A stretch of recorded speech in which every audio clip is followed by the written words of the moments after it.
अस्सलाम वालेकुम। Welcome to my YouTube channel S T birds every Lahore. उम्मीद है आप और आपके बर्ड्स खैरियत से होंगे। आज की वीडियो उन फैंसियर के लिए है जो न्यू आ रहे हैं और जो जावा बर्ड का सेटअप लगाना चाह रहे हैं। तो चलते हैं, वीडियो स्टार्ट करते हैं। इस वीडियो में आज हम बात करेंगे जावा के बर्ड्स के बारे में, उसकी तमाम इंफॉर्मेशन जिसमें केज के साइज़, ब्रीडिंग के स्टेप्स, ब्रीडिंग प्रोसेस, एज और डिफरेंट किस्म की इसमें आपको इन्फॉर्मेशन मैं बताऊंगा। तो बात करते हैं सबसे पहले मेल और फीमेल की। तो इसमें सबसे पहले मेल और फीमेल होना ज़रूरी है। ये कंफर्मेशन करना बहुत ज़रूरी है कि ये मेल और फीमेल ही हैं, क्योंकि फ़ॉन जावा के अंदर ये थोड़ा मुश्किल हो जाता है कि ये मेल और फीमेल का कंफर्म करना, जबकि ग्रे और वाइट के अंदर आप इजीली कंफर्म कर सकते हैं। फ़ॉन जावा के अंदर जो है वो आपने कैसे इसको कंफर्म करना है, इसमें बेहतर ये है कि आप इसका डीएनए करवा लें, क्योंकि ये ज़रा एक्सपेंसिव बर्ड है और अगर तमाम मेल ही होंगे और आपने जो है वो उनको इकट्ठा छोड़ दिया ये समझ कर के ये पेयर हैं, तो आपका पैसा भी ज़ाया हो जाएगा और वक्त भी ज़ाया हो जाएगा और ब्रीड नहीं आएगी। तो डेफ़िनेटली फिर आप उसको समझेंगे कि यार ये तो सेटअप अच्छा नहीं है और उसमें कोई गलत गाइड किया गया है। तो इससे बेहतर ये है कि आप फ़ॉन जावा अगर रखें तो आप उसका डीएनए लाजमी करवाएं, जिसमें आपको मेल और फीमेल का कंफर्म कर लेना ज़रूरी है। वाइट और ग्रे जावा का मेल और फीमेल का तरीका, मेल कंफर्म करने का जो तरीका है वो आसान है, उसमें कोई इतनी जो है ना डीएनए की ज़रूरत नहीं होगी। तो नेक्स्ट में हम इसके ऊपर अब बात करते हैं कि इसकी एज, जो इसकी ब्रीडिंग एज है वो क्या होनी चाहिए। कुछ लोग 5 से 6 महीने में इनको पेयरिंग करके छोड़ देते हैं और इनका जो बॉक्स है वो लगा देते हैं ताकि ब्रीड जल्दी आ जाए, तो उसका नुकसान होता है। इनकी जो एक्चुअल ब्रीडिंग एज है वो 8 से 9 माह की होती है। 8 से 9 माह के बाद आप इनको ब्रीडिंग के लिए बॉक्सेस लगाएं ताकि ये बिल्कुल तैयार हों। अगर आप इनको पहले ब्रीडिंग बॉक्स दे देंगे तो उसके नुकसानात क्या होंगे? उसके नुकसानात ये होंगे कि ना तो इसकी ब्रीड अच्छी आएगी, और अगर ये ब्रीड कर भी देंगे, 1 या 2 बच्चे देंगे, उनको सही तरह पाल नहीं पाएंगे। और ये सिर्फ़ एक मर्तबा नहीं होगा, फिर नेक्स्ट जितनी मर्तबा भी ये ब्रीड करेंगे ये ऐसे ही करते रहेंगे, जिससे आपको नुकसान होगा। तो इससे बेहतर यह है कि आप थोड़ा सा सब्र करें। आप अपने बर्ड्स को 8 से 9 माह, यानी तकरीबन 8 से 9 माह की जो एज है उस तक जाने दें और उसके बाद इनको ब्रीडिंग बॉक्स दें, ताकि ये भरपूर आपको जो है ना वो ब्रीड कर दे सकें और आपको इसका फ़ायदा भी हो लगाने का पेयर। तो अब इसके ऊपर कुछ लोग जो हैं वो ये कंफ्यूज हैं कि चलें हमने मेल फीमेल भी कंफर्म हो गया, तो इसको अब हमने पेयर लगाना है। तो 8 से 9 माह की एज भी कंफर्म है, लेकिन अब ये कन्फ्यूजन है कि इसको जो है वो पेयर बाय पेयर लगाएं या कॉलोनी में छोड़ें। तो इन दोनों तरीक़ों से ब्रीड के फ़ायदे और नुकसान मैं आपको इस वीडियो में बता देता हूँ। फिर आपने इसको डिसाइड करना है कि ब्रीड कैसे लगानी है, क्योंकि जब आप दोनों चीज़ों को समझेंगे तो ही आप कुछ फ़ैसला कर सकेंगे कि आपने इसमें कैसे इसको लगाना है अपने जावा को, ताकि आपके पास मुनाफा भी है और आपको उससे फ़ायदा भी हो जो जिस मकसद के लिए आप इसको लगा रहे हैं। तो चलते हैं पेयरिंग की सेटअप की तरफ। तो इसमें आप एक केज देख रहे होंगे पिक्चर के अंदर, जो कि डेट बाय डेट का है, और इसके अंदर कुछ लोग जो हैं वो 1 बाय 1 पेयरिंग करते हैं। तो 1 बाय 1 पेयरिंग का सबसे पहला जो नुकसान होगा कि आपका बर्ड जो है वो हैप्पी नहीं रहेगा, ठीक है। जबकि इसके मुकाबले में अगर आप कॉलोनी में आप अपनी पेयरिंग करते हैं, यानी 5-6 पेयर या 7 पेयर या 10 पेयर या 20 पेयर आप इकट्ठे छोड़ते हैं, तो उसमें वो एक तो वो खुश रहते हैं, फिर वो शौक़ से ब्रीड करते हैं। जबकि 1 बाय 1 पेयरिंग के अंदर जो होता है वो जावा क्योंकि डरती है और वो सही तौर पे फ्लाई नहीं करती, वो खुश भी नहीं होती, जितना ज़्यादा वो स्ट्रेस होगा उसको वो ब्रीड कम करेगी। जबकि कॉलोनी की पेयरिंग के अंदर जो है वो ब्रीड ज़्यादा भी आती है और वो खुश भी रहते हैं। दूसरा इसमें अब चलते हैं कि क्योंकि 1.5 बाई 1.5 का है साइज़ है बर्ड का, केज का, तो इसमें वो फ्लाई नहीं कर पाएगी। जबकि अगर आपका जो कॉलोनी का जो पिंजरे का या केज का साइज़ जो होगा वो 6 बाई 6 का मिनिमम होना चाहिए। जैसा कि अभी आप पिक्चर में भी देख रहे होंगे कि तकरीबन 6 फुट बाई 6 फुट का हो, ताकि वो उसकी हाइट हो, ताकि जब वो बर्ड आपका फ्लाई करे तो वो एक हेल्दी इन्वायरमेंट में रहेगा और वो ज़्यादा खुश रहेगा। दूसरा इसका कॉलोनी में छोड़ने का फ़ायदा, आपको बड़े केज में छोड़ने का फ़ायदा क्या होगा कि इसमें चर्बी नहीं आएगी, क्योंकि हम सॉफ्ट फूड वगैरह डालते हैं तो इनको चर्बी आ जाती है। जबकि 1.5 बाई 1.5 में जो आपका साइज़ है वो छोटा है, इसलिए वो फ्लाई नहीं करेगी और उसमें जल्दी चर्बी आ जाएगी, जिससे अंडों की मिकदार भी कम हो जाएगी और बच्चे भी उसके जो है ना वो सही नहीं पालेगी। तो ये दो चीज़ें तो आपको पहले समझनी है कि 1 बाई 1 पेयरिंग और कॉलोनी की पेयरिंग में क्या क्या होना चाहिए। इसमें केज का साइज़ आपका जो है वो कॉलोनी में 6 बाई 6 का होना चाहिए, जो कि अगर 1 बाई 1 पेयरिंग में छोड़ रहे हैं तो वो 1.5 बाई 1.5 का साइज़ होता है, जो कि रेकमेंड मैं नहीं करता। लेकिन कुछ लोग लगा लेते हैं, उनके पास ब्रीड भी करती है, लेकिन वो बहुत ज़्यादा कोई मेडिसिन वगैरह दे के उसको ब्रीड करवा लेते हैं। लेकिन अगर आप इसको नेचुरल करवाना चाहेंगे तो आप इसको कॉलोनी में ही छोड़ें। फिर इसके बॉक्स का साइज़ क्या होना चाहिए। कुछ लोग जो हैं वो इसमें मिट्टी के जो मटके होते हैं वो लगा लेते हैं, कुछ लोग बॉक्सेस लगाते हैं। लेकिन मैंने, अगर आप मेरी इस वीडियो में देख रहे हैं, क्योंकि मेरा ये मैंने ख़ुद जो है वो फॉन जावा के बॉक्स लगाए हुए हैं जो कि लबर्ड के हैं। इसका साइज़ जो है वही 7 बाई 11 इंचज़ का जो होता है, जो नॉर्मल लबर्ड का साइज़ है, उसके बॉक्स का साइज़ है, वही आपने इसमें लगाना है, ताकि ये एक अच्छे से बीट कर। क्योंकि इनकी अगर आप छोटी मटकी लगाएंगे तो उसमें 5 से 6 बच्चे ये होंगे, और दो ये ख़ुद होंगे माँ बाप, तो फिर उनमें बैठने की जगह, फिर सर्वाइवल उसमें कम हो जाता है। जबकि बॉक्स लगाएंगे तो खुली जगह होती है, इसमें बच्चे आराम से जो हैं वो बढ़ते हैं, और वो ख़ुद भी अगर होते हैं तो तकरीबन 7-8 पीस अगर एक बॉक्स में बैठे हुए होते हैं तो उन्हें कोई प्रॉब्लम नहीं होती। तो इसमें बेहतर मैं रेकमेंड करूँगा कि आप बॉक्स लगाएं। थोड़ा ख़र्चा ज़्यादा होगा लेकिन आपके लिए फ़ायदा होगा, इसलिए बॉक्स मैं रेकमेंड करता हूँ। इन केजेस में जो हैं वो आप एक्स्ट्रा बॉक्स, जो छोटा जो केज होता है, जिस तरह 1.5 बाई 1.5 में लगाओ, 1.5 बाई 1.5 में आपका जो केज साइज़ है, अगर किसी ने उसमें लगाया हुआ है तो आप उसमें एक्स्ट्रा बॉक्स नहीं लगा सकते, उसमें आपने एक ही बॉक्स लगाना है। जबकि 6 फुट जो 6 बाई 6 के जो आपका जो केज साइज़ है, जिसमें आपका कॉलोनी की पेयरिंग है, तो अगर आपके पास उसमें अगर आप बॉक्सेस लगाते हैं, तो अगर आपके पास 10 पेयर हैं तो मैं रिकमेंड करूँगा उसमें आप 13 या 14 बॉक्स लगाएं। ठीक है, उसका आपको फ़ायदा मैं अभी आगे चल के आपको बताता हूँ कि क्या होगा। जबकि आप 1 बाई 1 पेयरिंग के अंदर जो है वो आप अगर ये बॉक्स लगाते हैं तो उसके अंदर जो है आप एक्स्ट्रा बॉक्स नहीं लगा सकते। उसका नुकसान ये होता है कि जब जावा के बच्चे आते हैं और जावा के बच्चे थोड़े से बड़े हो जाते हैं तो फ़ीमेल जो है वो दोबारा एग लेइंग की तरफ जाना चाहती है। ठीक है, लेकिन जब तक बच्चे उसमें होंगे वो आपके एग ले नहीं कर पाएगी, और आपकी जो जब तक वो बड़े होकर बाहर आएंगे उस टाइम तक आपका काफ़ी टाइम गुजर चुका हुआ होगा, और आपकी ब्रीड जो है वो थोड़ा सा कम आएगी, और आपका जो जो बच्चों की तादाद है वो भी कम हो जाएगी फिर। लेकिन अगर आपके पास बॉक्स एक्स्ट्रा लगे हुए होंगे तो जिस फीमेल ने अगर एग ले करना होगा तो वो अपने बच्चे जो इतने छोटे वाले हैं वो उसी में रहने देगी, और नए बॉक्स में जाके वो एग ले कर देगी, और जो उसका मेल होगा वो उन बच्चों को पालता रहेगा। तो ये इसमें आपको एक तो एक ही टाइम के अंदर जो है वो मल्टीपल आपको जो है वो फ़ायदा भी होगा और बच्चों की तादाद भी बढ़ जाएगी। तो ये इसका एक और फ़ायदा भी है कॉलोनी में छोड़ने का, और 1 बाई 1 पेयरिंग में छोड़ने का आपको नुकसान भी होगा। तो अब हम इसको देखते हैं कि इसकी ब्रीड जो है वो कब लेनी चाहिए। ब्रीड जो है, जावा की जो ब्रीडिंग सीज़न है वो 12 मंथ ही होता है।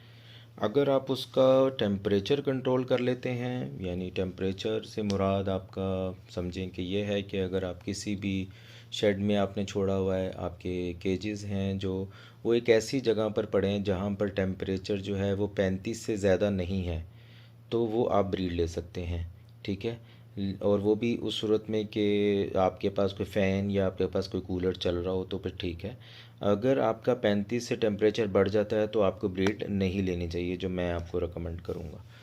और अगर आपका टेम्परेचर 5 से नीचे गिर जाता है तो भी आपको ब्रीड नहीं लेनी चाहिए ज़्यादा सर्दी में। लेकिन अगर आपके पास हीटर वगैरह का अरेंजमेंट है और आपका शेड का टेम्परेचर जो है वो 9, 10, 11 चल रहा है, तो वो आप उसकी ब्रीडिंग ले सकते हैं। वो इस तरह से भी आपका ये एक सेटअप चल सकता है। तो ब्रीड जो है वो आप 12 मंथ भी ले सकते हैं, लेकिन मैं रिकमेंड करूँगा कि बहुत ज़्यादा गर्मी और बहुत ज़्यादा सर्दी में आप इसकी ब्रीड ना लें। फिर इससे आगे जो है वो हम देखते हैं कि इनकी जो जब हमने ब्रीडिंग के लिए इनको तैयार करना है तो इनके लिए क्या क्या चीज़ें जो हैं वो ज़रूरी होनी चाहिए। तो सबसे पहले केस साइज़ हो गया, उसके बाद फिर आपका मैंने बॉक्सेस के साइज़ बता दिए कि बॉक्सेस के साइज़ कितने होने चाहिए और वो कितनी तादाद में लगे हुए होने चाहिए।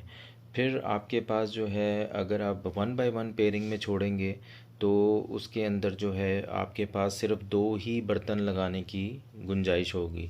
जैसे या 3 बर्तन आप लगा सकते हैं, छोटा केज होगा तो ज़्यादा बर्तन नहीं लगा सकते। जबकि मैं आपको ये रिकमेंड करूँगा कि जावा की जो कॉलोनी के बॉक्स केजेस होते हैं उसके अंदर आपको 5 मिनिमम बर्तन रखने हैं अलग-अलग। वो किस लिए रखने हैं, जैसा कि अभी इसमें आप एक पिक्चर में देख रहे होंगे। तो नंबर 1 पर जो है वो है आपका दाने का बर्तन। ठीक है, इस दाने के बर्तन को आपने एक जगह सेपरेट लगाना है, फिर जो कि बड़ा होना चाहिए और दाना भी खुला डालना है ताकि वो जितना आपको खाएंगे उतने सेहतमंद रहेंगे और उतनी ही ब्रीड आपकी अच्छी आएगी। नंबर 2 पे पानी का बर्तन भी बड़ा रखना है आपने, ताकि क्योंकि इनको जो है वो नहाने का बहुत शौक़ होता है, ये बार बार जाते हैं पानी में नहाते हैं। और गर्मियों में तो बहुत ख्याल रखना है। सर्दियों में आप जो है वो थोड़ा कम पानी भी अगर रखते हैं, छोटा बर्तन भी रखते हैं तो प्रॉब्लम नहीं है, लेकिन गर्मियों में आपको इनको पानी का बड़ा बर्तन देना है। तो नंबर 2 पे आ गया आपका पानी का बर्तन। नंबर 3 पर हम बात करते हैं। नंबर 3 के ऊपर आप जवी में आप देख लें कि आपके पास जो है वो एक ऐसा बर्तन होना चाहिए कि जिसके अंदर आप सॉफ्ट फूड लगा लें। ठीक है, बल्कि आपका नंबर 1 पे आपका दाने का बर्तन आ गया, नंबर 2 पे आपका पानी का बर्तन आ गया, नंबर 3 पर आपका सॉफ्ट फूड का बर्तन होगा, जैसा कि आपको इस पिक्चर में भी नज़र आ रहा होगा। सॉफ्ट फूड में अलहदा से क्यों रखना है, क्योंकि आपने इनको रस और अंडा या ब्रेड और अंडा आपने देना होता है। वो आप किसी एक टाइम पर आप इनको देते हैं जब इनके बच्चे निकल आते हैं, तो ये रेगुलर देना बहुत ज़रूरी है। अगर बच्चों का सर्वाइवल आपको चाहिए, बच्चे इसी वजह से मर जाते हैं। बाज़ लोग कहते हैं कि जी हमारे बच्चे निकले हैं तो वो मर गए हैं, तो वो इसी वजह से मरते हैं क्योंकि वो सॉफ्ट फूड इनको प्रॉपर नहीं दिया जा रहा होता है। बच्चों का सर्वाइवल सिर्फ होता ही सॉफ्ट फूड के ऊपर है। इनको आप उबले हुए चावल दे सकते हैं जब इनके बच्चे निकले हुए होते हैं, और आप इनको रेगुलर बेसिस पे अंडा, ब्रेड और या अंडा या रस आप इनको देंगे। उसका बर्तन आपने अलहदा से जगह पर लगाना है आपने। ठीक हो गया। नंबर 4 पर अगर आप देखेंगे इस पिक्चर्स के अंदर, तो आपको ग्रिट का एक लगाना है पॉट, छोटा वाला, जो कि इजीली मार्केट से आपको मिल जाता है, 15-20 रुपए में होगा ज़्यादा से ज़्यादा। तो वो आपने इसको लगाना है, ग्रिट का एक अलहदा से बर्तन। उसके अंदर आपने इनको ग्रिट हमें डाल के रखनी है। ठीक है, ये ग्रिट का जो बर्तन है ये इनका हमेशा लगा रहेगा, ताकि जब भी इनको कोई मिनरल्स की ज़रूरत पड़ती है और या जो अपनी बॉडी में इनकी कोई प्रॉब्लम आ रही होती है तो ये ग्रिट के थ्रू इनको ये पूरा कर लेते हैं। तो ये लाजमी है, ग्रिट इनका लाजमी लगाना है आपने। नंबर 5 पर आपने एक ऐसा छोटा एक और बर्तन लगाना है जिसमें आपने जवी डालनी है। जवी चावल के वो जिसमें दाना होता है लेकिन उसके ऊपर छिलके वगैरह होते हैं, तो उसको जवी के तौर पर हम जानते हैं। तो जवी जो है वो आपने इनको देनी है ताकि ये अपना जवी भी बड़े शौक़ से खाते हैं। इसके अलावा सॉफ्ट फूड के लिए आप इनको सिट्टा दे सकते हैं, नरम दूधिया जो वाइट कलर का सिट्टा होता है वो आप रेगुलर दे सकते हैं। कोई हरे पत्ते वाली चीज़ें आप छोटे छोटे पत्ते इनको दे सकते हैं। ठीक है, तो इस तरह का कोई चीज़ आप इनको सॉफ्ट फूड के लिए अलहदा से एक बर्तन रखें। लेकिन जब बरसात का मौसम चल रहा होता है तो आपने जो सॉफ्ट फूड का बर्तन है वो डेली रखना है और डेली निकाल लेना है, लेकिन 2 से 3 घंटे के बाद आपने निकाल के उसको वॉश कर देना है। आपने बरसात के मौसम में इनको ज़्यादा देर सॉफ्ट फूड नहीं देना, क्योंकि उसमें फिर फंगस लग जाती है और अगर वो फंगस वाला सॉफ्ट फूड ये खाएंगे तो ये बीमार होंगे और ये मर भी सकते हैं। तो इसलिए आपने इनकी बहुत केयर करनी है। बरसात के स्पेशली सीज़न के अंदर आपने सॉफ्ट फूड के बर्तन को निकालना है, धोना है, और फिर नेक्स्ट डे जब आपने इनको सॉफ्ट फूड देना है तो साफ़ बर्तन के अंदर दे के 2 से 3 घंटे में बस इतना सॉफ्ट फूड देना है कि आपका जो ये 2 से 3 घंटे के अंदर ये इसको फिनिश कर दें।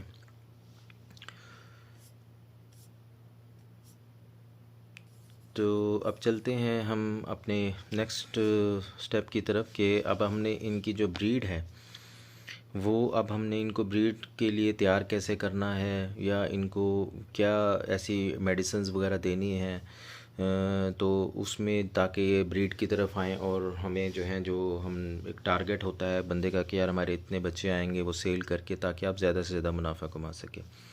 मैं रेकमेंड करूँगा कि आपको तीनों किस्म की आप जावा को आप रखें, ग्रे, सिल्वर और ग्रे, सिल्वर, वाइट और ये फॉन जावा, चारों किस्म की जो भी इसकी हैं नस्ल।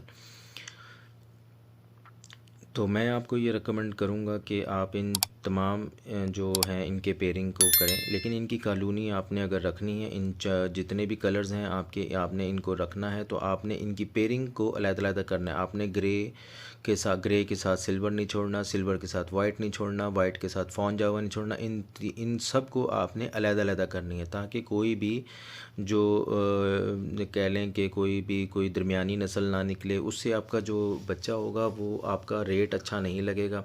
ग्रे में कोई प्रॉब्लम नहीं है, ग्रे के उसमें आप बेच सकते हैं क्योंकि उसका रेट भी कम होता है, लेकिन फ़ॉन जावा के साथ आपने किसी भी किस्म का जो है, या ओपल जावा के साथ आपने किसी भी किस्म की पेयरिंग अलहदा नहीं करनी, ना सिल्वर की, ना ग्रे की, ना वाइट की। आपने फ़ॉन को फ़ॉन में रहने देना है और ओपल जावा को ओपल जावा में रहने देना है। इसी तरह वाइट को वाइट में रहने दें।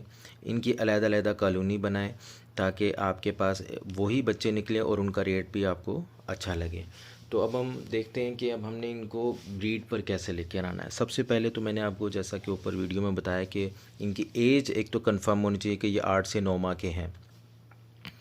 दूसरा, आपने इनको 8 से 9 माह के बाद आपने इनको बॉक्स लगाना है। बॉक्स का साइज़ मैंने ऊपर बता दिया है आपको। उसके बाद जो है वो आपने इनको मेडिसिन्स में कोई ख़ास चीज़ नहीं देनी, इनको नॉर्मल फीड के ऊपर रखें। जब इनके बच्चे हो जाएं या बच्चे निकल आएँ इनके, तो आपने इनको रेगुलर बेसिस पे सॉफ्ट फूड डालना है, जो कि अंडा ब्रेड या अंडा रस होगा, ताकि बल्कि 2 दिन पहले, क्योंकि ये 18 दिन तक ये बच्चे इनके निकलना शुरू हो जाते हैं, तो आपने 2 दिन पहले से ही आपने इनको सॉफ्ट फूड स्टार्ट कर देना है डेली बेसिस पे, ताकि कोई भी रिस्क ना लें और डे फर्स्ट से ही ये बच्चों को सॉफ्ट फूड देना शुरू कर दें, ताकि बच्चे आपके मैक्सिमम सर्वाइव कर जाएं। बच्चे उसके लिए जो है वो आपने बच्चों को सेपरेट कब करना है, मैं आपको ये कहूँगा कि 2 माह की एज से पहले बच्चों को सेपरेट मत किया करें, या उस वक्त सेपरेट करें कि आपकी बॉक्स में जो फ़ीमेल है उसने दोबारा से एग ले कर दिए और वो एग जो हैं वो आपके हैच हो गए हैं, बच्चे निकल आए हैं, तो फिर आप बच्चों को अलहदा कर दें ताकि वो उनको डिस्टर्ब ना करें। बच्चों को थोड़ा प्रॉपर सेल्फ होने दें और फिर अलहदा करें। अगर आप बच्चों को पहले अलहदा कर देंगे माँ बाप से तो उनका सर्वाइवल रेशो बहुत कम हो जाएगा और वो मर जाएंगे। तो इसलिए जल्दबाजी ना करें, थोड़ा सा आपने इनके अंदर आपने सब्र के साथ चलना है ताकि आपका मैक्सिमम प्रॉफिट जो है वो सेफ़ हो सके। तो मेडिसिन्स में आपने इनको इनकी जो है वो कैल्शियम का ख़ास तौर पे ख्याल रखना है, क्योंकि जब फ़ीमेल एग ले करती है तो वो अपनी बॉडी की तमाम कैल्शियम जो है वो यूज़ कर चुकी होती है। तो उसमें कैल्शियम इनको जो है ना वो हफ़्ते में 3 मरतबा 4 मरतबा दें। कैल्शियम किसी भी अच्छी कंपनी का आप ले सकते हैं, वर्सीला का ले लें, और आपका जो विटामिन्स वाला है वो आप ले लें, विटामिन कंपनी का भी आता है एक। इसके अलावा जो मार्केट में नॉर्मल आपके पास कैल्शियम चल रहे होंगे आप इनको वो भी दे सकते हैं। तो इसलिए वीक में जब एग ले कर रहे हो तो वीक में 3 से 4 मरतबा आपने इनको कैल्शियम लाजमी देना है। इसके अलावा आप जितनी भी वो चीज़ें देते रहेंगे वो एडिशनल हो जाएंगी।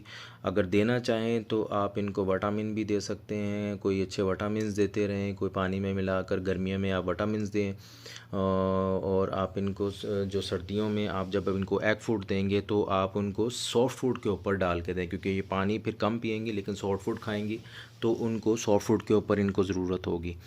तो इस तरीके से जो है वो आप अपने जावा की जो है वो, चाहे वो फॉन जावा है, ग्रे जावा है, सिल्वर जावा है या ओपल जावा है, तो इस तरीके से जो है वो आप अपने बर्ड की एक अच्छी ब्रीड ले सकते हैं और अच्छा एक मुनाफा कमा सकते हैं। तो उम्मीद करता हूँ कि जितनी भी मैंने आपको इसमें एक इन्फॉर्मेशन दी है वो आपके लिए फ़ायदा मंद होगी। और अगर कोई भी किसी किस्म का आपको लगता है कि अगर आपको कोई और इन्फॉर्मेशन भी चाहिए इसी जावा की ब्रीड से रिलेटेड, तो आप मुझे कमेंट्स में बता सकते हैं, तो मैं आपको उसका रिप्लाई कर दूँगा। तो इंशाल्लाह मिलते हैं दोस्तों नेक्स्ट वीडियो में। तो उस वक्त तक अपना ख्याल रखिएगा। अल्लाह हाफिज़।